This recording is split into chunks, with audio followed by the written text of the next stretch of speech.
Welcome to She Blaze, where we're bringing you cannabis culture from a woman's point of view. And as always, here to elevate the cannabis industry. I'm one of your hosts, Ice Dawson, cannabis socialite. And I am Dasheeda Dawson, the weed head. Hi, sis.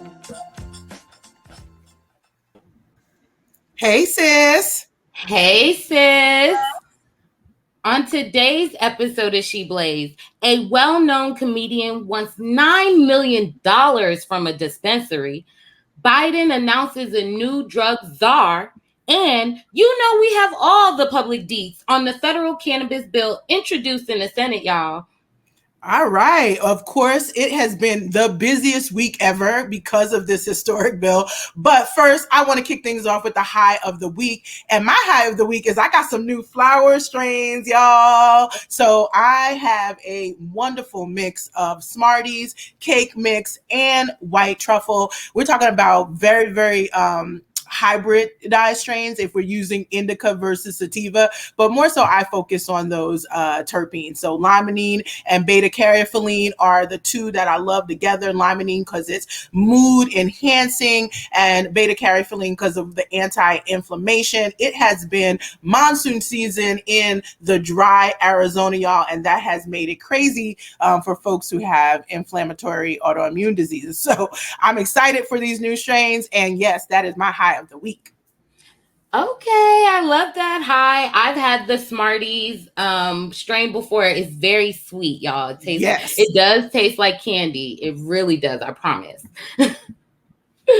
So my high of the week is cannabis as well, you guys. So, I'm still in my 710 mood. It's all month, and I am doing some Cherry OG live resin. I mean, the terpene on this is crazy. You can like the smell of cherry plus all the OG scents just hit you right there. And it is about 68% THC. So it's actually on the lower totem pole of the Delta 9. For a concentrate, yes. Be clear, because, just in case somebody heard only the end part of what you say, and they'd be like, oh, they are doing some crazy stuff with this new weed. Right. It is a concentrate, is the oil. If you like to vape, put it in your actual flower, or you can use it as an actual hit it in a water bomb. So, there's the old dab rig. It's a rig. It's not an actual concentrate, you guys. It's a dab rig, which is a device that you hit concentrate out of. Sorry. Yeah, you was definitely good. We might need to do again, I say this every time you talk about concentrates, that there probably needs to be an episode where we just do a deep dive and we focus, because we do need to educate folks on what extracts and concentrated forms of cannabis look like, how you consume them, all the different ways. The delivery mechanisms are so amazing. And again, we have to shout out our Latifah, because, oh my goodness, talk about the gadgets that we could get just to use concentrates. But they are more efficient, especially for people who are patients and are looking for taking less dosages, but at a higher potency. And so, yeah, I always love a little bit more education, because folks are a little afraid of it, right? Because of the fear mongering. Yes. Well, let's get into the hot topics. My banner looks a little crazy, but it's okay. And let's get into hot topics, because the cultural tea is hitting up, you guys. Let me tell you something. So there is a comedian. His name is Sacha Baron. I messed up his name because I only know him as Borat. Tells you my age, you guys. He is suing a Massachusetts dispensary. And it's very interesting because they did use Borat's image on a billboard without his permission, without paying royalties. So they did, infringe on his character, but they thought, he would never see it. Like, he's not worried about this little bitty billboard on the other side of the road. But he did see it, honey, and he served them with a $9 million lawsuit. Check that. Woo. Well, oh my goodness. Well, this is the reckoning of the cannabis industry not following, sort of standard rules. Name, image, and likeness. Those are the NIL. That's something that's really important. Actually, NCAA just allowed athletes to have that access. So it is today how people get paid. And so, this comedian absolutely does have a case, in my opinion, the same way, Starbucks was like, no, you cannot call it a Dabbuccino. Okay. This is the reckoning of dealing with becoming a more mature, industry. You can't make these mistakes anymore. And they're pretty standard when we think about corporate trademark infringement and leveraging someone's name, image, or likeness without their permission. And so we'll have to do better. But at the same time, there's also a little bit of side eye that we got to give this comedian, because while you know him as Borat, I know him as Ali G. Okay. And Ali G is a caricature, let's be clear, of a hip hop wannabe making fools of himself. And in some ways, it's something that would not be acceptable now, but it is what put him on the map before he became this, mega star that he is. And not to act like I didn't laugh at it either, because I thought that Ali G was definitely funny and indicative of a lot of wannabes that at that time. But in truth, some of these wannabes have come to completely co-opt this culture. And so it's a little bit funny to hear him kind of be a little bit like, no, not only do I, want the money because you are taking my name and image and likeness without my permission, but I actually don't want to be affiliated with cannabis because of the negative stigma. It's interesting. Tell it. He did say that. He even referenced the fact that he was an Orthodox Jew and that would strum up a lot of controversy within his community. And he does not want to publicly come out and say he supports cannabis. However, I had no idea who Ali G was. So, I had to Google it. And I do feel like there was a lot of cultural appropriation going on. If he did not think cannabis was all that, like, why do he have to put it in his character? So there's a part of me where it's like, you culturally appropriate us. Now you are on a pedestal. It doesn't matter what character you play. You are just now kind of engulfed in this culture. The least you could do with all these states legalizing is go educate yourself on it. That factual, you're absolutely right, because he definitely put out there the stereotype. It's part of the things that we battle against. And here's the thing, I'm not against that part of the culture. I want to amplify it too. And I think we have a place for it as well. But it's so funny, to your point, it feels hypocritical because he used it to gain fame and fortune. And in some ways, he made videos with Ali G that were similar to Madea. So before we knew who Madea was, before we knew anything about Tyler Perry, it was just within the community that Madea videos were being made. And that's how the character for Ali G was. You could get an Ali G video, you're going to laugh your butt off. But it was a caricature of, again, the culture. And then I hate to also point out the religion aspect is like, well, are you paying attention to what's happening with cannabis science in Israel? Because guess what? You might need to make the trip home, if you will, to learn a little bit more as it pertains to what's happening with cannabis science. You can absolutely be an Orthodox Jew and support cannabis as medicine. And that's a part of just about learning more about it. I don't fault him for having a visceral response, because it is one that we get from a lot of people, right? That's what we spend a lot of our time doing, educating those folks and bringing them over into a side that makes more sense based on the history. But I do fault him for spending a lot of energy developing a character based in this culture without doing any effort. Now that you're right, he has money, more fame, more clout, without really learning before he responded.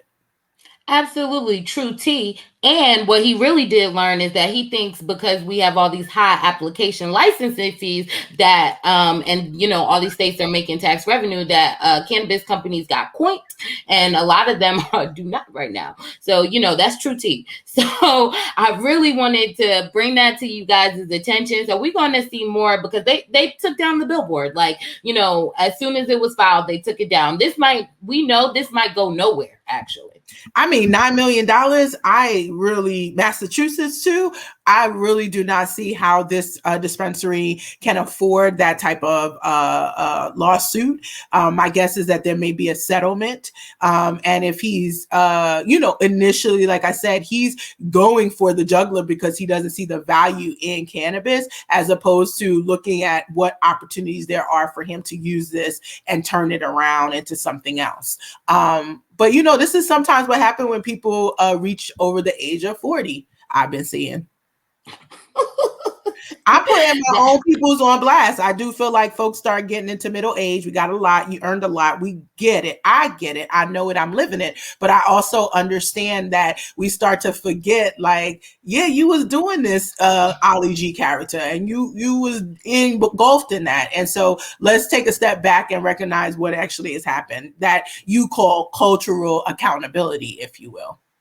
Yes, because we do need more cultural accountability, because the things that you said was funny, the little 2-second YouTube clips I could stomach. I'm not much of a comedy girl. I know that's hard to believe. Since I'm a cannabis consumer, they all assume we watch comedies, honey. And it's like, nope, I'm a thriller, suspense. I smoke. I want to think. I want to find out who did it. Whereas, like, everyone assumes you want to laugh, and it's like, no, I had no idea who this guy was. The things that he did, they just would not be acceptable right now. And, it falls into cultural accountability, because you don't get canceled in this culture. So you at least have to be held accountable. It's like you basically pretended to be us, and then now we're using you as us, and you want to come for $9 million. It's not like he was like, oh, well, let me investigate how much they actually have in assets. He just pull out an arbitrary number, honey.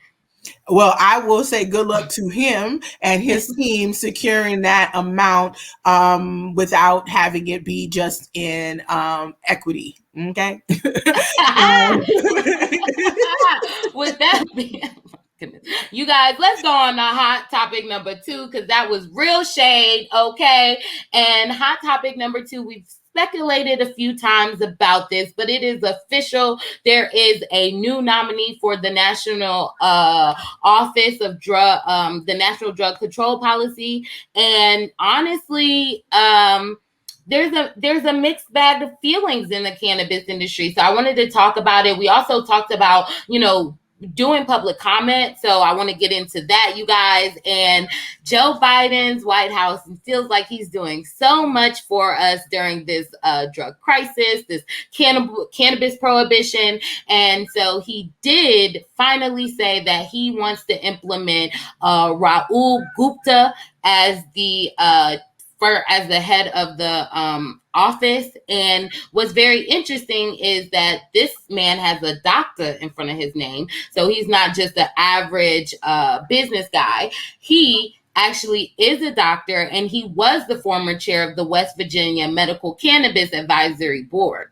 And so now, the administration is waving this flag as a win.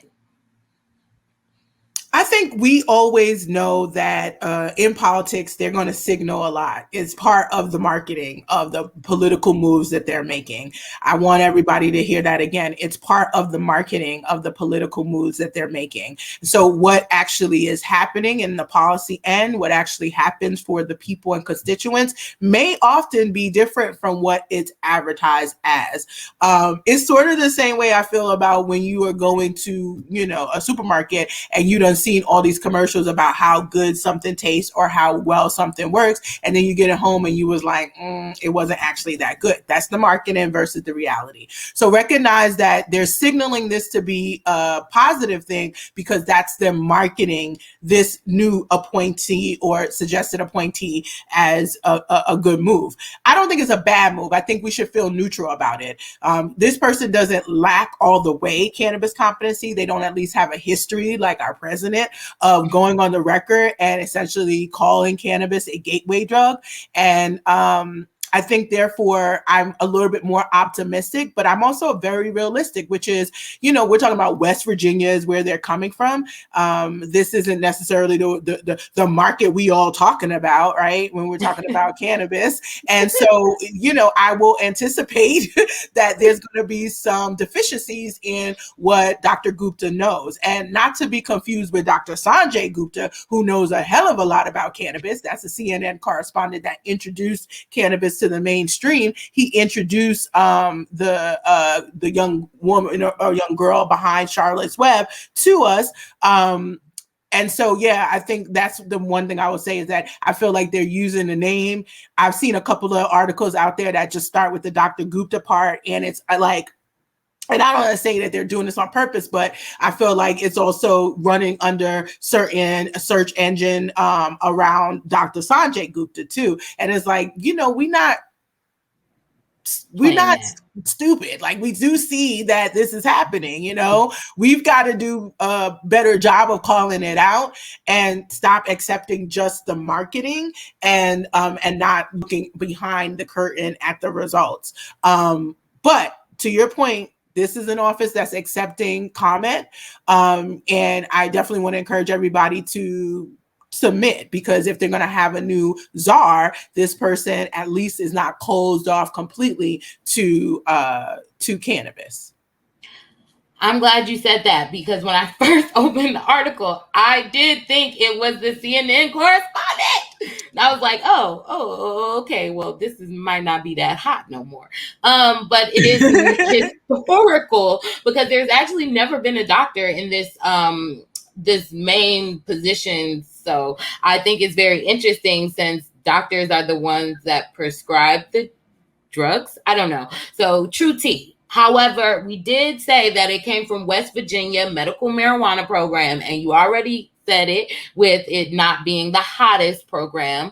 It is behind the Mason-Dixon, so it's definitely a Southern type state affiliation. And this is a little bit more of a flexible plan before actual Virginia came on. So they basically, if you don't know this, West Virginia's medical marijuana products are, pills, oils, gels, creams, and stuff, non-whole plant before 2020. So in 2020, they now introduced a bill that did pass that basically allowed dry flower or leaf form, but don't get it confused. It did not expand much more than that. There's still no edibles. You can't vape or drink anything of the product. And you can only have a 30-day supply at one time. And what's that exactly? Right. So, and there's no home grow. But he's moved it further a little bit, but not by a lot. So I would like to see. It could be worse. Thank you. It could be worse. He could be coming from Georgia, right? He could be coming from Texas. He could be coming from another state where even New Jersey, honestly, was a little bit of a struggle. Where there's flower and there's a THC cap can be a struggle. He could be coming from New York, sis, like New York current market, not the new market we're going to create. The current market don't got flower, y'all. Is terrible, right? So we are glad he's not coming from Minnesota, y'all, right? Terrible medical market. So we're not trying to throw West Virginia under the bus. I think they are moving, and I think, like I said, we got to be realistically optimistic about it, which is like, this is maybe a neutral for us. And to your point earlier, there's a lot in this office. It's not just cannabis, but of course we focus on cannabis. But it's also important to note that cannabis has been the focus of this office and the DEA and other places for a long time. Just as a reminder, and I give stats all the time because some people be like confused about it, but 40% of all drug arrests in this country related to cannabis, and of those cannabis arrests, almost 90% are possession. So again, we are arresting users, not cartel, not distributors, users, which are consumers in the new market. So it's just very interesting to to, see that, people don't see that cannabis is still a big topic. But then there's the point of cannabis being the exit drug, right? So all these other drugs that we're now seeing to be problematic, the opioid crisis and the like, how does cannabis help it? Right now, it's not positioned in a way within this office to be a help. It's positioned as among the bad things that you kids and parents need to worry about. And instead, it needs to be flipped on the head, and there's a lot of research already out there. And what I don't want to happen is that we use the bureaucratic process to slow down progress, right? So my hope is that the Czar comes in and being like, well, in West Virginia, we done shown that this, and by the way, West Virginia has a very, very large population addicted to opioids and meth, right? So there's a big drug issue in that population right now. And so he has also the mindset to try to figure out or solve for that. So we talked about that when he was rumored, and now that he is the official appointment from the Biden administration, I think it'll be important to lean in on how much research he is bringing to the table on helping prove better to this office that cannabis is actually an exit drug. I'm glad you said that. It is an exit drug, and I definitely agree with that. I would say that you are at a perfect stance for the cannabis industry, because there are a lot of advocates that are like, throw this man in the trash, honey, baby bathwater. I'm like, well, it's drugs, so it may actually benefit us if he understands that cannabis can help us get off of other things. Like if he puts in policy where he's making public health departments say that cannabis can be your first treatment in pain. So whether it's dry, oil, tincture, cannabis work, honey. Cannabis work. Right. So I mean, like, we will see what will happen, what's going to happen. But like we said, there is still public comment about, how this has affected us with the war on drugs, just drugs in general. So take this time to really unpack everything that has happened in the last 30 years and we have not had a doctor in the office there. Okay. That is something that Dr. Rachel Knox would absolutely call out. She was one of the first people to be a chair of a cannabis commission that was a physician. That seems like to be a big mistake. 25 years ago, cannabis legalized in California for medical use, and we still have the AMA opposing this. They supported the Mississippi Supreme Court overturning the Mississippi bill there. We have doctors who don't learn about the endocannabinoid system. So I thank God for the Association for Cannabis, Health, Equity, and Medicine, ACAM, which was founded by Dr. Rachel Knox, her family of doctors, and a bunch of other phenomenal physicians, pharmacists, and healers in the space. But yeah, to your point, that in of itself is historic. So hopefully we will take well-being as primary, because the history of cannabis and its laws, to our commenter, Lena, is saying it comes from a racial perspective. Harry Anslinger was the former first head of what is now the DEA. And he is the reason that we have this history here in this country. He's the reason why the Olympics is dealing with Sha'Carri Richardson the way they are and THC. He laid that foundation for the illegalities, and they are racially biased. He was one who made comments about the fact that marijuana made darkies think that they were the same as white men. And he perpetuated the reefer madness, which made this a very, very racially biased issue from the door. And then Nixon put the nail in the coffin by declaring war on drugs, which really was a war on people, specifically designed to disrupt the Black power and civil rights movement, as well as the anti-war and hippies movement. Like, he was like, listen, that will be the one stone that kills several birds that are plaguing our country. And he made that a global thing, which is why we got countries like Japan and China and Thailand with some of the harshest laws.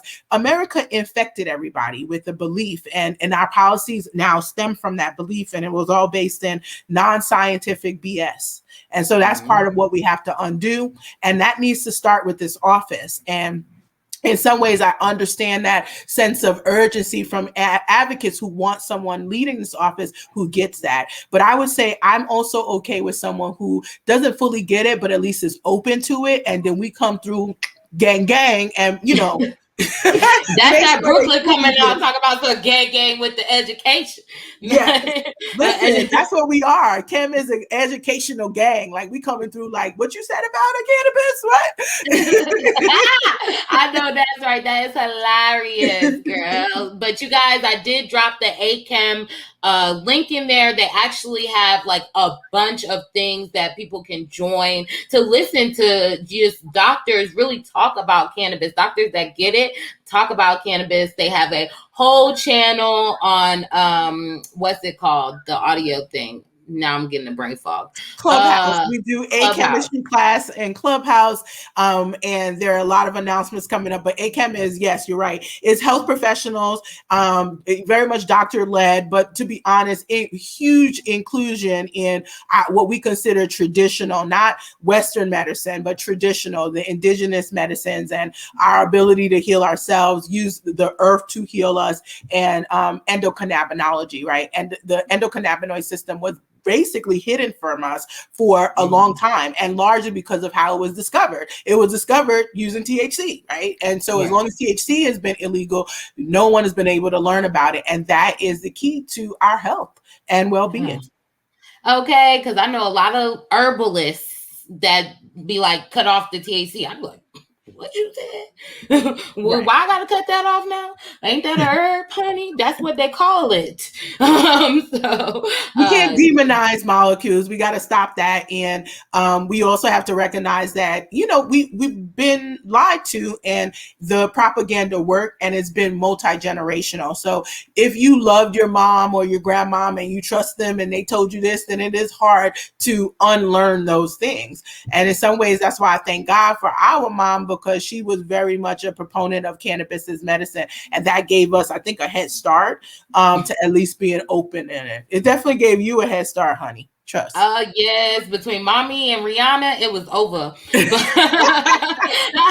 But we are re-educating people, even though they are really just taking all the type of steps on their own. We are still out here trying to re-educate people. So we got to get into our main topic. That is all why you guys are here. And that is to get into this bill that literally turned our week upside down. Honey. Okay, so you are absolutely right. This is also why today will be a short episode, and why I want to start with the marketing plan, because I do want to make sure that folks understand that, yes, I'm talking about the marketing plan for this bill as opposed to the bill itself. The bill itself is 163 pages. The marketing plan, which is the summary, is 30 pages. And you're like, why are you calling it a marketing plan? Because that's what it is. Sometimes what we see in a summary is what politicians want you to take away from it, and how they intend to market it versus what actually is. And we just talked about that in the last segment, and it applies here as well. The bill is more of what it actually is, and it truly is a draft. It's a discussion that is intended to happen between now and September 1st, being that critical time period. And it is discussion that Cannabis Regulators of Color Coalition, absolutely CRCC, has been in and will continue in, because this bill is nowhere near where we would like it to be. But I also feel like the marketing plan tells you where they hope it to be, right? Because you see what they pull out. Now, will it work that way for the people is where we have to concern ourselves as regulators, because we've seen bills that sound good and the marketing plan sounds great, but the implementation is a whole different thing. So that's what we're talking about. Yes, it literally is a whole different thing. I'm glad you pointed out that it was a marketing plan, because me being the ratchet old me was like, oh yeah, this the bill summarized, right? We good. And he was like, no, boo, you actually have to read the 160 something pages. And I was like, oh, okay, cool. Well, let's just get into the 30 pages first, because the 30 pages has me very optimistic, you guys. Like, as far as like, it's cute, right? The bill is cute. Oh, that was cute. Y'all try some. Okay, we know it probably ain't going nowhere, but that was a cute first try after the MORE Act, right? So this bill is called the Cannabis Administration and Opportunity Act. And it's supposed to really help Black and brown areas really stop being discriminated against for cannabis. Hopefully that's what the opportunity is all about, right? But there are going to be they want some grants. They say they want some grants. They say they want small business access. They say they want a decent tax rate. So yeah, let's get into it. So first, we're going to talk about them removing this from the Controlled Substance Act, because this is a big deal. Even though the Attorney General can wave its magic pen to remove it itself, they want to put it into law just in case anybody ever gets confused. They want to completely remove cannabis from the Controlled Substance Act. And and they're saying that they want it within 60 days of the sign regulation of the sign bill. Why it's got to be within 60 days? Is like, what takes so long to just remove something from the case? Why we're still not talking about the fact that the federal government has a patent saying exactly what is the opposite of what a Schedule 1 is. Schedule 1 is no medicinal value. Like NO means no. Right. And what the patent shows is that there is medicinal value. It's very binary. Is there medicinal value or nah? And if the answer is yes, it's not a Schedule 1. That's it. And so I do feel like some ways we're posturing here, and it isn't. If you look at the bill, and that's what I mean by this being a marketing plan, it does remove from the Controlled Substance Act. And it's controlled with a past tense, by the way, because it means that, in some ways it's always controlled. But I do think that the key issue is, well, what happens at the state level? And that's one of the things that's still a little bit challenging with this bill. It's also challenging with the MORE Act. And that's something that I think is important for us to get out to the public, that the marketing plan wants to make it sound like, well, we all is free. Marijuana, weed is free. The plant is free. The people are free because it's removed from the Controlled Substance Act. What is really free is the money and the banking. What's less so free is the people. Because why? Because states' rights will still be very much enforced. And that is what this bill says. It says that it's not infringing. So if your state is on some, for lack of other word, fuck shit, then you will still be dealing with that. Right. And so that's where I, again, as a person who is implementing at the state and local level, I have to call, just call a little bit of a flag on the play, which is both of these bills are doing what we need to be done, which is we're moving it from the federal schedule. However, it also does not necessarily force states to follow suit. They have their own Controlled Substances Act kind of laws, and there's a specific clause that allows them to do whatever they want to do. And there's nothing in this bill that repeals that clause, and there's nothing in this bill that says, if you don't do it, then here's the bad stuff that happens. They have incentives for doing it, but there's no consequences for not necessarily. Wow, you just gave me emancipation vibes right there. The emancipation where it was like, we all free. No, you 3/5, son. So, sorry, but I mean, really, that's really how you just gave me those vibes. But they're going to get a new definition with the FDA, with the with all the different departments. They're going to give out a clearer new definition of cannabis as it goes into play, removing it. So what definition? Got to read the bill. So there also, the free money that you was talking about was the tax rates, right? Where the tax rates are going to increase annually from 15% to 20% to 25% over a 5-year course. Yeah, so just to even take it one step back before we start talking about taxes, they are not really fixing the science with the designation. So you said we got to read the bill. What I can tell you from the marketing plan, it still sounds like we will have a trifurcated regulatory scheme. What does that mean? It means hemp cannabis is being treated differently from high THC cannabis. And in fact, I think they're making it more confusing from what previews I had seen prior to this release. So we should watch that. That's something that people need to be very careful about, because cannabis is a genus, and scientifically, all of these molecules are made at various levels naturally based on genetics, right? And I think what we do with this 0.3% is we've man-made a forced level, and it doesn't naturally happen like that. So there's a whole array of cannabis cultivars that we don't see from the 0.3% to probably about 10%, right? That could be very effective.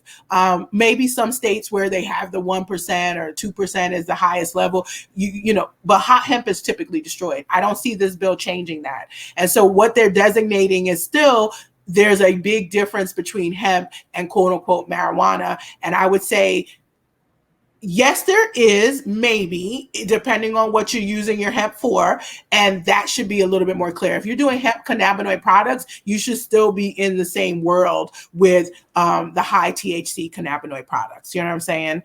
Right. That's not how your body ingests it. That's not how our body is using it. I don't want to go to two different locations to shop for it. It's one of those things that if we're legalizing, let's do so with the science. So that designation needs work. And then the last thing you mentioned was that there was taxes. So the alcohol and tobacco tax group, right, for the federal government, we met with them, CRCC. And so there was a presumption that they would be the people in charge of this. And so they're going to change the name from alcohol and tobacco to alcohol, tobacco, and cannabis. And as a result, we're seeing a lot of taxation structure really built around the way they tax, which does allow for some small business protection. But in this case, with it increasing and then going by weight, there's also a hint that it might go by THC specific weight, which again, that makes no sense because the cannabinoids are in itself, something that we should be looking at in total, and will be skewing people to maybe lie about their THC results on the lower end, and that could be a risk. Whatever it is, you don't want people trying to mess with the molecular structure or results of the molecular structure of their product just to be able to beat the tax structure. You know what I'm saying? And so that's why I don't like that. I completely agree. I always think it's odd when they try to do per ounce rate of like flour or per milligram of THC rate. I'm like, well, that is going to be a headache in testing, right? Like, we don't even have efficient tests for this size at this point, if we're talking about federally, because it's not like we're getting tested with different states. So anyway, what happens if your state don't do tests like that? States having the, again, right to continue to lead themselves. You may be a person that has to have your state related activity. And this already is the case with the multi-state operators. They got what they do in Oregon is not what they're doing in Cali, is not what they're doing in Nevada, and is not what they're going to be doing in New York. And so when you have all of that, the federal government is saying, oh, by the way, not only are we not, this bill, not fixing all the different things you got to do in those 4 states, we going to add on top of that what you got to do for us, and it's a tax on top of the taxes that you're paying in these states. So that's what also feels unrealistic. It feels like an additional burden, particularly because there's a misconception about the business sizes in the cannabis space. We said it earlier with the lawsuit. Most cannabis companies are under $2 million in annual revenue. The median for annual revenue for plant touching cannabis cultivation is like a $250,000 in terms of revenue. So it's, again, this misconception and misperception about what it looks like in the green rush. It really is not just small business, it's super duper small businesses. And I think even the TTB, the Alcohol and Tobacco Tax Bureau, they're going to have to make further accommodations to really understand the entities that need the support. My worry is that throwing everything under there puts more than they normally have, puts more of a benefit and a competitive advantage for the tobacco companies and the alcohol companies that want to get into the cannabis space because they already know how TTB works. Right. Maybe they influencing it. But with that saying, They also talked about in the plan establishing it as the legal age of 21, being minimum to purchase cannabis. However, they played themselves talking about they don't want more than 10 ounces of cannabis or the equivalent of what it is during any retail sales. Who do they think they are telling me I can't have more than 10 ounces?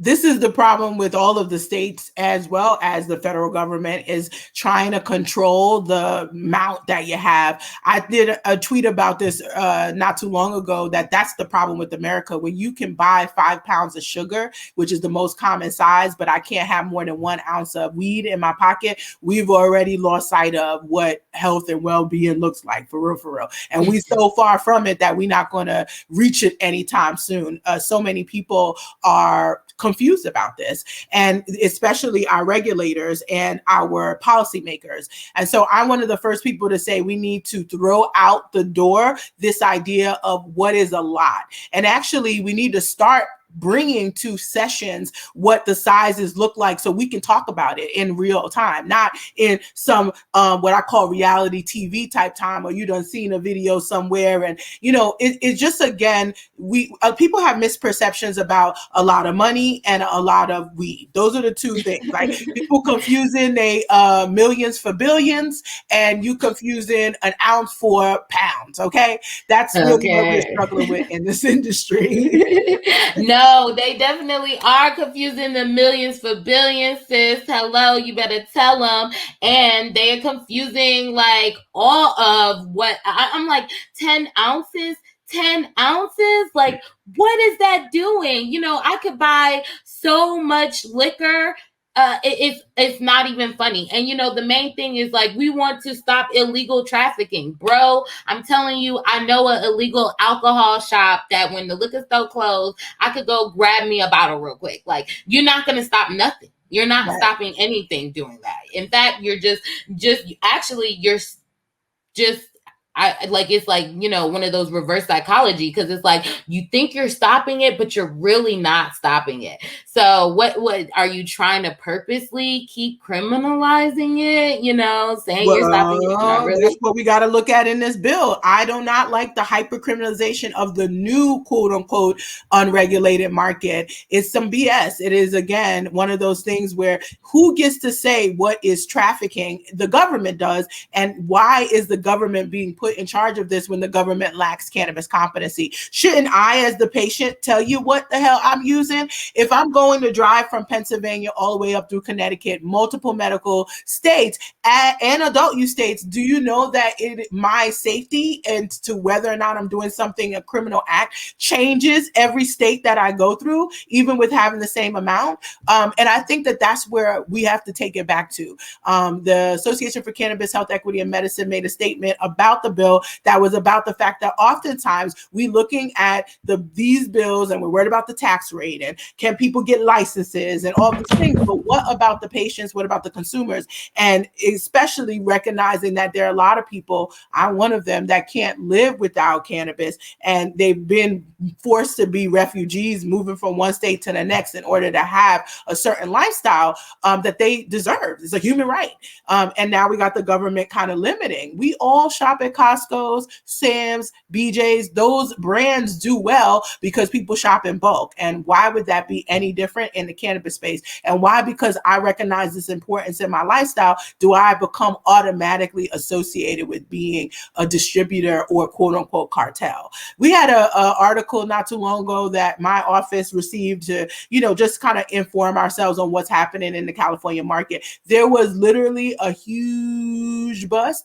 We talking about hundreds, 500 pounds of cannabis found. Dogs, animals, just a whole... I seen it. Oh my God. I seen it. And I wanted to talk about it, but it's like, I don't want to perpetuate this cartel mentality because it's like, that could have been for like a Mayo Clinic. It could have been, but it was not. And let's be real, there's other things that tell you it's a little bit different, but that is the level that we should be at least investigating.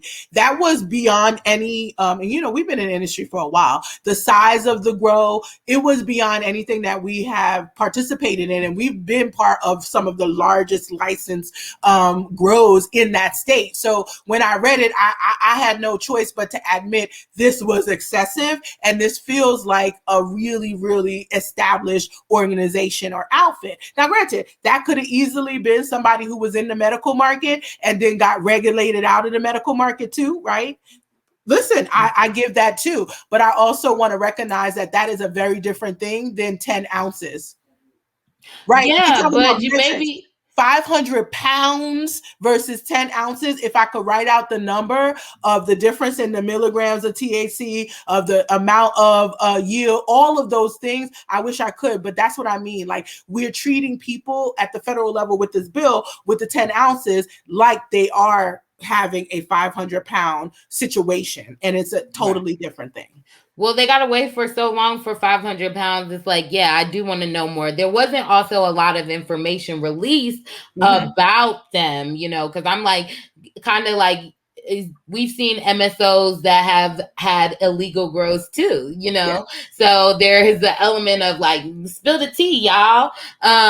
Who's these people, Harpo? So and you're right. And sometimes it's easier to tell the story that it's like very sensationalized. The fact that the sheriff was like, we're only two steps away from having our heads hanging on the trees down the, I was like, okay, this is what Harry Anslinger did. Right. So that's the other thing. We know what's happening. You take in something you saw in one of the movies, or probably stuff that might be happening in Mexico. I don't know, but it felt very sensationalized to hear, again, a sheriff talk about that. It was very fear mongering. So if you live in the area, or if you've never been paying attention, it was on an NBC News in particular that I saw the thing. And so it's mainstream. And it's like, you're right. I don't want to perpetuate that, because we know that that's not what it is. But what we do need to do is still call out the difference in the metrics. And being a science and math person, it is hard for me to hear us legislators talk about 10 ounces the way that me and you are talking about 500 pounds right now. Okay, for facts. And I mean, when you started saying the metrics, I felt like that meme with that lady with all the geometry signs going around, trying to be like, well, how the hell do you calculate that? Because you need to do a class, sis, because same way you're going to do your concentrates class, this is what was in my second workbook, The Real Science of Cannabis, but I need people to understand metrics. When we say an eighth, what are we talking about? When you're saying an ounce, what are you talking about? And when people are saying a pound, what are they talking about? And I don't want just everyday, yes, everyday people should know it. And when you negotiate, you should understand what you're paying per gram when you're buying cannabis flower. You should understand what you're paying per gram when you're buying concentrates too, right? And there's a difference. But it is our legislators that I need them to stop being the ones to lay the smackdown on what we get to have as consumers when you don't have a clue about what I call weed market dynamics, and you really don't understand about how things are being used. I may want several ounces just because I'm trying to take care of myself for a month's time, and I want to make it up front in the month so I can go travel with oil and not flour, right? There's a lot of different things, and I think that they don't think about it from that. They go right to the 500 pounds of weed and dogs and guns everywhere, and it was a big compound, a cartel compound. Like, it's ridiculous. It was probably so Mayo can, to be honest. But like, I do struggle with that because I do. You used to tell me all the time, a lot of people don't do their jobs well. They try to be helpful, but they don't really know what they're doing. So it's like, I feel like they're being overly helpful as lawmakers, even having the nerve to implement anything. Like, if you are going to be shallow on cannabis, you could leave that part open-ended. You could leave that part up to the people that you put in the regulatory office. So, like, again, learn your job. Your job isn't to tell us how much we need. You leave that to the people you pay. We pay tax money for these people to regulate with expertise, not you to make a law thinking you know what you're talking about, because you don't. Well, that's one of the feedback that we got to give. There becomes things that you don't want in statute versus you want in the regulatory policy, because a policy, which is different from a law, is something that has a little bit more ability to change and is less impacted by the political maneuvers and more impacted by people who, yes, some of those folks are appointed, but some of those folks are what we call career or life selections, meaning you're hired. Even in my role, I wasn't appointed. It isn't politically driven. It is, oh, the governor's gone, now I lost my job. My job is my job. And, you work for the government. And that happens a lot in these federal agencies as well. The top of it is an appointment. And that can definitely direct. That's why we care about that National Office of Drug Control Policy. But the people doing it is still really important, because if you read a law and you're like, oh, this is the regs that go with it, but you have never experienced inequities and you had a life of privilege, you may not bake into the law those equitable points, and so I think it's not just about racial equity. There's gender, non-binary, there's disabled, there's vet, there's a list of things that this bill is still missing, and they know it is. That's why it's a discussion bill. It's definitely a discussion bill, because what's also missing is the better reinvestment. They had a little subject about expungement and, federal expungement. I'm like, but most people don't get a federal cannabis charge, unless it is the trafficking. Like, most people are getting charged locally and statewide. And I didn't see any of that real language in there on forced expungement. So I barely even want to get into it, because we already know they need to start from scratch there. And then they talk about the grants, the opportunities of the money reinvestment. I mean, if they're taking this much taxes over time, where's that tax money going to? And they're claiming that it will go into 3 different grant programs aimed at the opportunities, based on who was affected most at the war on drugs, right? Like, what does that even mean? There's not that much definition there. It will be the Community Reinvestment Grant Program, which will fund nonprofits, and it will fall under the Department of Justice. And so there is also another grant that they're calling the Equitable License Grant Program, which will help fund cannabis licensing programs and minimize the barriers. So I'm always happy to hear about community reinvestment. In particular, this bill has been informed so far, the draft has been informed by what I'm currently doing in the city of Portland. Senator Wyden, one of the 3 senators that introduced the bill, is an Oregon-based senator. And so definitely have been working with his office to share our insights from our social equity and educational development, or SEED initiatives program. And I'm excited about that, right? Because we impacted New York, we've impacted several other, in Virginia, like many places that are now implementing at the state and local level. So to see that baked into the Opportunity Trust Fund was really, I think, a proud moment, but we do not have a real clear indication on what communities will be serviced. So one of the things that's called out in the SEED initiatives is that we are looking at communities that were most harmed, prioritizing Black, Indigenous, and Latinx communities, because the data shows that those were the communities most harmed.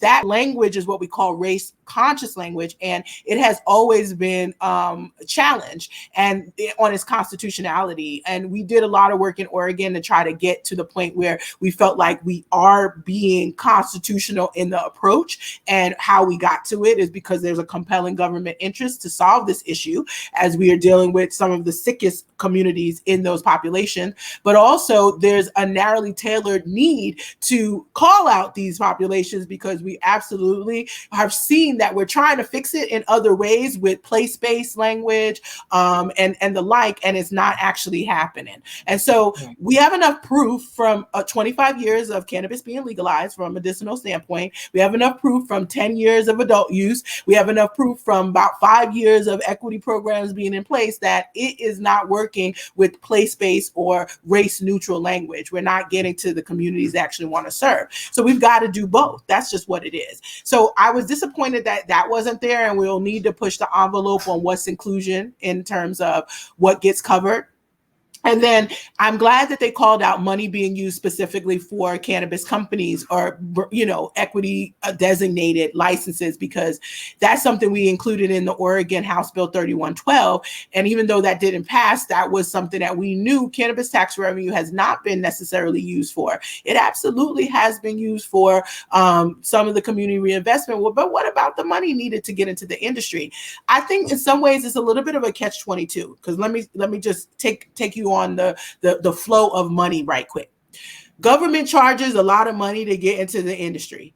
They put the bar here. Government decides that we're going to use the tax revenue from charging a lot of money and from the tax of the actual sales to put into a fund that will allow equity applicants to pay the government the lot of money for the tax, the taxes, as well as for just being in the industry. It's very circular. Do you see in some ways that there is a lot of need in the equity designated space because the government continues to create a hurdle or a barrier that is far too high and unnecessary for the cannabis space? I wish they would learn a little bit from Oklahoma. I mean, there's a middle ground. I'm not saying it has to go all the way Oklahoma, but it is tiered. There should not be these huge barriers that we're all jumping through to get into the space. And that in of itself will make the need for equity licenses a lot less. But yes, to compete with the DePacos and the big alcohol of the world, they need money. And that's what this Opportunity Trust Fund will do. It will give money, but just recognize it's giving money for those same businesses to give that money back to the government. So just be clear on what's happening there. The money still goes to the government at the end of the day, but this is their marketing plan, you guys. This is where they really, really want to get advocates in to discuss and help. But we actually know there's way more pages that probably need a lot more help. So we really want to empower you guys to read the bill, and really start getting together a work group to write through these discussions. The more memos they get, the more public comments they get, the more the senators get calls at their offices and emails that they love to hear from their constituents. They definitely need to hear about this and more. Because we know that once we realize they was only letting us have 10 ounces, we going to have to go through this thing with a fine tooth comb. Because if they talking about edibles and tinctures and RSO oils, it's going to be on. No, they are. So fine-tooth comb it, please. It's 163 pages. Get with your friends. Have a smoke sesh and read. It is one of those things where it's important for us as a community to come together. And so if you're listening and you tuning in to She Blaze, you have a voice. Written comments are what is being asked for. And it is until September 1st, but they say that they will be allowing comments beyond that. What that tells me is that they want to try to get as much of things as they can in this time period. I kind of sort of wish they'd have just let this draft out in February because it really isn't that much further along than what we would have anticipated from 6 months ago. But at least they are being transparent. So that's a kudos to them. It isn't something that's being done behind closed doors. This is the best way to get bipartisan support because they will need all the support. Someone mentioned that, right now Schumer is very clear. He don't know if he got all the votes to pass this bill yet. And odds are he don't. And let's be real, that's a good thing for the state level folks that are trying to do things from an equity perspective. That's a good thing for small business, Black and brown, people of color, businesses, because the minute that this becomes a federally legalized thing, now we have big CPG, big alcohol, big pharma, big tobacco. You have the Goliaths coming to the table. They don't care about David. And it doesn't mean that we can't win, but it does mean that we have to actually start doing the work. And it starts here. You said something really important, that maybe they're influencing TTB. Absolutely. One of the biggest line items for alcohol and tobacco is lobbying for the purposes of having laws and policies that suit their business sense. And they're making maneuvers, not just here, it's global. And so that's my last kind of final word. Read the bill. I also wanted to point out one other thing that the expungement piece of it, resentencing, there's also a lot of things that are not automatic, right? So this bill really is just a starting point. You got to reapply, you got to apply for resentencing. It's on the person. And every time we have things, and we've seen this in other states, that's on the person, we recognize that there's a huge burden. If you don't have the time, if you're working the 2 jobs that you did get post incarceration, if you are currently in jail, you can't necessarily apply with the ease. And so there's just a lot of like how you expect the people you oppressing to undo the oppression on their own without you lifting the oppression, right? And so that's where this bill fails in some ways. Close those gaps, but you got to find it in the 168 pages, 63 pages. You're not going to find it in the marketing plan. The marketing plan is going to make you believe they got the gaps closed. I'm just going to say it's not. Right.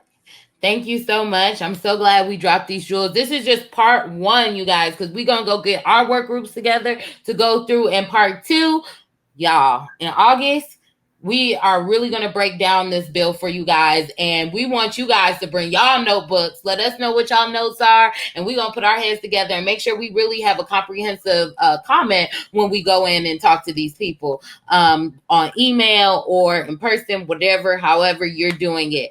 But thank you so much. This is such a long episode. I thought it'd be shorter, but it's so long.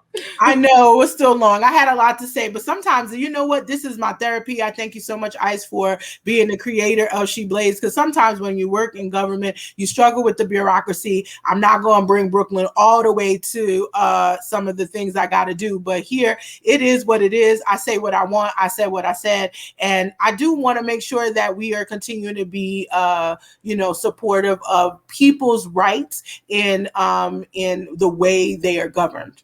Period. Yes. And make sure you guys follow me at Cannabis Socialite, and you can follow She Blaze on She_Blaze on IG. Okay. And you can binge us literally anytime on Apple Podcasts, Spotify, iHeartRadio. We everywhere. It's good to binge because you get to, really learn. It feels more like class session. Class is in session. But thank you so much to all of our followers for the comments and the engagement. We appreciate it as always. Shout out to Kimmy and Q. What's up? Shout out to our brother Brian up in Buffalo. So I just want to make sure I give a little bit of our stands. Shout out to David, more blunts and stuff. Our stands, the love, because we appreciate it. It keeps us going every week, and we'll be back next week for y'all. Ice, I hope you have a fantastic week.